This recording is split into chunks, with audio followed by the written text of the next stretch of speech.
नमस्कार मित्रांनो, मायाज फूड कार्टमध्ये तुमचं सर्वांचं स्वागत आहे. आज आपण व्हेज पुलाव करणार आहे.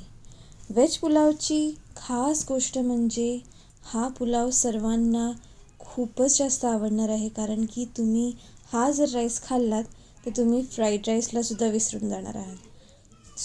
चला तर मग पाहूयात त्यामध्ये काय काय लागणार आहे. मेन तर भाज्या आहेत. मी 1/2 किलो वाटाणे घेतलेले आहेत आणि 1/2 किलो फरसबी घेतली आहे आणि 2 गाजर घेतलेले आहेत. बाकी खडे मसाले तर तुम्ही बघितलातच आहात. आणि अर्धा किलो राईस घेतला आहे मी.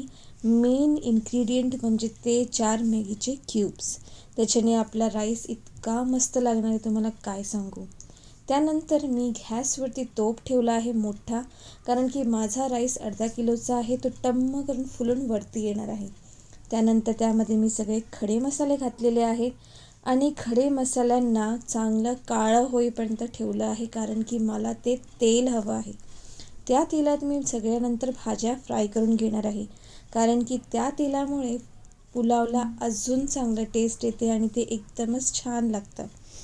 त्यानंतर पहिला तर मी त्यामध्ये कांदा घातला आहे, तो चांगला लाल होईपर्यंत मी फ्राय करणार आहे. आणि त्याचबरोबर आलं लसणाची पेस्ट ती घातल्यानंतर मी सगळ्या भाज्या घालणार आहे, कारण की त्या भाज्या शिजायला थोडा वेळ जातो.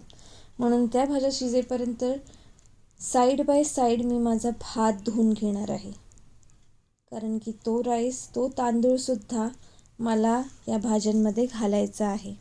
तुम्ही बघू शकता 4 ते 5 वेळा मी बासमती राईस वापरला आहे. तुम्ही बिर्याणी राईस वापरू शकता, फक्त त्याचे तांदूळ लांब असायला हवे. त्यामध्ये जेवढी वाटी, म्हणजे मी अर्धा किलो राईस घेतला आहे तर मी 1 लिटर पाणी घालणार आहे, ते पण गरम.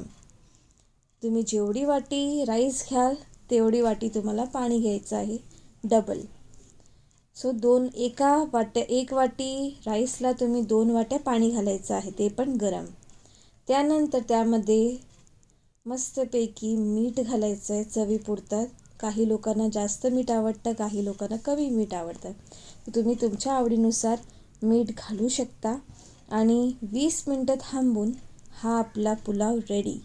Like, share and subscribe.